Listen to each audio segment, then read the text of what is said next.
अस्सलाम वालेकुम नाज़रीन। पाकिस्तान सुपर लीग का शानदार इवेंट जारी है, लेकिन ये पीएसएल जहां पर पहले हम नए टैलेंट को ढूंढते थे, नए बच्चे आते थे, नया यंग टैलेंट आता था, लेकिन अब इसी पीएसएल में कुछ जो लेजेंड्स हैं उनका करियर भी खत्म होने जा रहा है। इस हवाले से एक जो बहुत बड़ी डेवलपमेंट है वो इस वीडियो में मैं आपके साथ शेयर करूंगा, क्योंकि इस पीएसएल के दौरान एक तो पॉइंट टेबल भी आपके साथ शेयर करेंगे और आपको यह भी बताएंगे कि पाकिस्तान के जो बड़े बड़े सुपरस्टार्स हैं जो खुद को पता नहीं क्या समझते हैं, उनकी परफॉर्मेंस क्या है, उनकी टीम की परफॉर्मेंस क्या है, और अचानक जो पाकिस्तान सुपर लीग का पॉइंट टेबल है उसमें क्या बड़ी तब्दीलियां नजर आई हैं वो भी बताएंगे। आप हमारे चैनल को सब्सक्राइब कर लें, बेल आइकन को आपने लाजमी प्रेस करना है और कमेंट बॉक्स में आपने अपनी ओपिनियन लाजमी लिखनी है।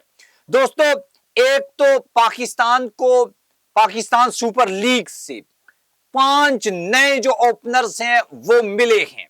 अगर वन बाय वन हम इनके नाम लें तो आप नंबर 1 के ऊपर काउंट करें साइम अयूब को, वो वापस आ चुके हैं। नंबर 2 के ऊपर बहुत अच्छी परफॉर्मेंस देख रहे हैं फखर जमान। उसके बाद अगर हम आगे चलें तो साहिबजादा फरहान जो हैं वो बड़ी जबरदस्त परफॉर्मेंस दे रहे हैं। मोहम्मद हारिस जो हैं उनको नहीं ओपन करवाया गया, लेकिन वो भी बड़े अच्छे ओपनर साबित हो रहे हैं। उसके बाद सऊद शकील जो हैं वो बहुत अच्छे जो हैं वो ओपनर साबित हो रहे हैं, लेकिन मसला जू का तू है। क्यों? मुल्तान सुल्तान में कौन ओपनिंग कर रहा है? मोहम्मद रिजवान। पिशावर जल्मी में कौन ओपनिंग कर रहा है? बाबर आजम। अब यूनुस खान जो पाकिस्तान के साबिक कप्तान हैं, टेस्ट में सबसे ज्यादा रन उन्होंने बनाए हैं, उनकी क़यादत में पाकिस्तान 2009 का T20 वर्ल्ड कप जीता था। वो ये कहते हैं कि T20 में अगर अपनी जगह रिजवान और बाबर को बचानी है तो यकीनन उनको मिडिल ऑर्डर में खेलना होगा। ये पाकिस्तान के लिए भी, पाकिस्तान टीम के लिए भी और पाकिस्तान के मिडिल ऑर्डर के लिए भी अच्छी बात होगी और इन दोनों की जगह भी बच जाएगी। जबकि पिशावर जल्मी के मौजूदा कोच यानी स्पिन कोच मुश्ताक अहमद ये कहते हैं कि हमें न अगर पिशावर जल्मी को आगे लेकर जाना है, पिशावर जल्मी ने 2 मैच खेले हैं, दोनों हार गए हैं, तो हमें न पावर प्ले का फायदा उठाना होगा, उसमें न ज्यादा अच्छी परफॉर्मेंस देना होगी। लेकिन जनाब वहां पर तो बाबर आजम साहब ओपनर आते हैं और बाबर आजम साहब का स्ट्राइक रेट है 130 का, तो हाउ इज इट पॉसिबल? उधर रिजवान साहब ओपनर आते हैं। अब अगर इन्होंने, अच्छा, कराची किंग्स ने बाबर आजम को क्यों रिलीज किया था? इस वजह से कि ये वहां पर भी जिद कर रहे थे कि मैंने ओपनर आना है, वो कह रहे थे कि आपके ओपनर आने की वजह से टीम का बैलेंस खराब हो रहा है, तो कराची किंग्स ने निकाल दिया। इसका मतलब है मुल्तान सुल्तान भी निकाल देगा, सॉरी पिशावर जल्मी भी निकाल देगा अगर परफॉर्मेंस नहीं दी, और फिर उसके बाद शायद टीम से भी निकल जाएं। अगर 5 ओपनर हैं तो फिर इनकी तो जगह भी नहीं बनेगी। ये इस वक्त एक बहुत बड़ा सवाल है और मैं आपको एज अ कप्तान जो इनकी परफॉर्मेंस है वो भी मैं आपको बता देता हूं। इस वक्त पीएसएल की जो सबसे नंबर 1 के ऊपर टीम है वो है इस्लामाबाद यूनाइटेड। 3 मैच खेले हैं, तीनों जीते हैं, कोई नहीं हारा। 6 का जो है वो पॉइंट है उसके। नंबर 2 के ऊपर है लाहौर कलंदर, 3 मैच खेले हैं, 2 जीते हैं, 1 में शिकस्त, 4 पॉइंट्स।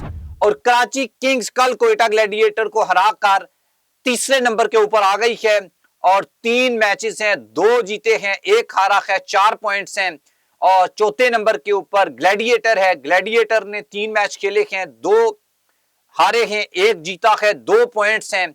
और उसके बाद 2 टीमें हैं यानी कि जिन्होंने सबको आगे लगाया हुआ है, और यहां पर भी बाबर और रिजवान का मुकाबला है। मुल्तान सुल्तान के ओपनर बल्लेबाज और कप्तान मोहम्मद रिजवान की टीम 2 मैच खेली है, दोनों में शिकस्त है, कोई पॉइंट नहीं है और 5वें नंबर के ऊपर विराजमान है। और पिशावर जल्मी कप्तान बाबर आजम 2 मैच, दोनों में शिकस्त, कोई पॉइंट नहीं है, और यानी 5वें और 6ठे नंबर के ऊपर ये 2 टीमें विराजमान हैं। और अगर इनकी परफॉर्मेंस ऐसी ही रही, चूंकि अभी तो इवेंट का आगाज ही है तकरीबन, तो ये दोनों टीमों का अब वापस जो है वो रिवाइव करना बहुत मुश्किल है।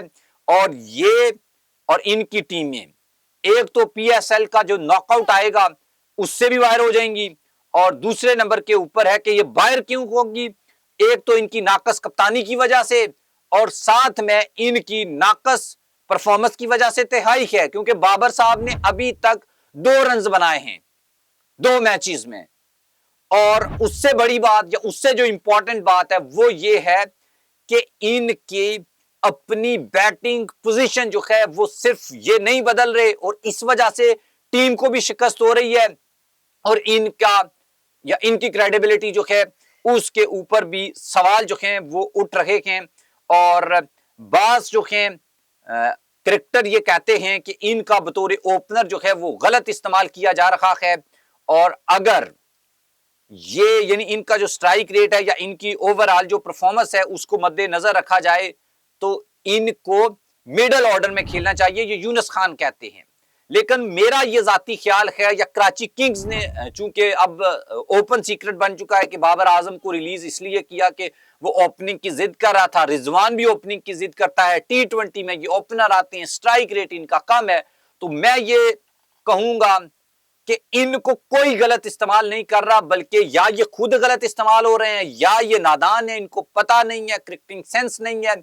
और अगर ये सब कुछ भी है तो फिर वही बात जो एशियन ब्रेडमैन ज़हीर अब्बास ने कही है, वो कहते हैं कि ये अना का मसला है कि ये ओपनिंग पे परफॉर्मेंस नहीं दे रहे और ऊपर से ये जिद कर रहे हैं कि नहीं हम बड़े क्रिकेटर हैं, हम करेंगे, परफॉर्म करेंगे।